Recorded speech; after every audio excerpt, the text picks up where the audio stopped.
বাজে রাত 2:30। তো আসসালামু আলাইকুম এভরিওয়ান, আপনারা সবাই কেমন আছেন? তো আমি সব কিছু রেডি করে রেখেছিলাম, ভাবছিলাম আপনাদের সাথে একটু শেয়ার করি। তো চলেন, এই যে এখানে দেখতে পাচ্ছেন আমি ছোট ছোট কিউব কিউব করে মাংসগুলো কেটে নিয়েছি। এখানে দিয়েছি আদা, রসুন, একটু গরম মশলা, তারপর হচ্ছে কাঁচামরিচ, মানে সব কিছু দিয়ে সুন্দরভাবে একটু মাখিয়ে রেখেছিলাম, মানে 10 মিনিটের মতো।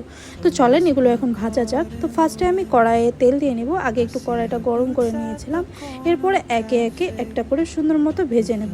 আমার মতো কার কার এমন আছে গায়ে যে রাতে বেলা হলে জাগ না থাকলে ক্ষুধা লাগে? আমার তো বেশিরভাগ রাত 2টা 3টার দিকে ক্ষুধা লাগে, যেমন আমি অনেক রাতে ঘুমাই। এই জন্য আজকে আমার এত রাত পর্যন্ত জাগার কারণ একটাই, কারণ আমি দুপুরে ঘুমিয়েছিলাম আর ঘুম থেকে উঠছি আমি রাত 8টার সময়। তাহলে কোন সময় আমি ঘুমাবো আপনারাই বলেন। এর মাঝে আমি ফ্রেঞ্চ ফ্রাই বানানোর জন্য আলুগুলো কেটে নিয়েছিলাম।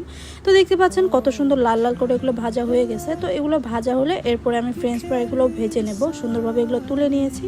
এখন এই যে দেখতে পাচ্ছেন ফ্রেঞ্চ ফ্রাইগুলো তো আমি সুন্দর মতো লবণ, ঝাল, মরিচ সব কিছু মাখিয়ে নিয়ে, এই যে দেখেন কত সুন্দর হয়েছে না গাইস? এটা একটা ট্রাই করা যাক যে কেমন হয়। চেক করে দেখছিলাম সুন্দর মতো সিদ্ধ হয়েছে কিনা। না, দেখলাম যে সুন্দর সিদ্ধ হয়েছে, বাট একটা ট্রাই করে দেখি যে কেমন খেতে হয়েছে, সত্যি টেস্টটা কেমন। তো মুখে দিতেই তো আমি পুরো অবাক হয়েছে যে আমি এত সুন্দর করে এটা বানিয়েছি।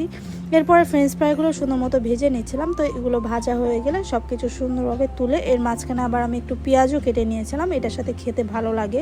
তো এই যে ফাইনালি আমার রেডি সব কিছু। দেখেন কত সুন্দর লাগতেছে, মনে হচ্ছে বাইরে থেকে ওয়াটার দিয়ে নিয়ে আসছি। আমি আমার রান্না দেখে নিজেই আমি অনেক খুশি হয়ে গেছি। তো একটা একটা করে খাচ্ছিলাম, অনেক ভালো লাগছিলো। আপনারা চাইলে এভাবে বানিয়ে খেতে পারেন। শর্ট টাইমের ভিতরে একটু শুধু মুরগির মাংস থাকলেই হবে। তো আমি ওই তো কোনো মতো বানিয়ে নিয়ে খাচ্ছিলাম। সব থেকে মজা হয়েছিল এই ফ্রেঞ্চ ফ্রাইটা, কেন জানি আমার অনেক বেশি ভালো লাগছে, মনে হচ্ছে পুরো রেস্টুরেন্টের মতো বানিয়েছি। এখানে গেম খেলছিল, আমিও পাশে বসে বসে সেটাই দেখছিলাম।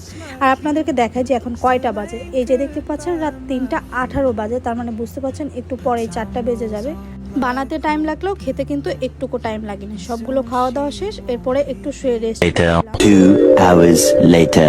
এত ঝাল ঝাল খেয়েও কেন জানি আমার মনটা একটুকু শান্তি হয়নি। পরে একটা লেবু ছিল, সেই লেবুটাতে একটু লবণ আর একটু মরিচের গুঁড়া মাখিয়ে আমি খাচ্ছিলাম। আমার অনেক বেশি ঝাল আর টক খেতে মন চাচ্ছিল, তাই এইভাবে খাচ্ছিলাম, অনেক বেশি মজা।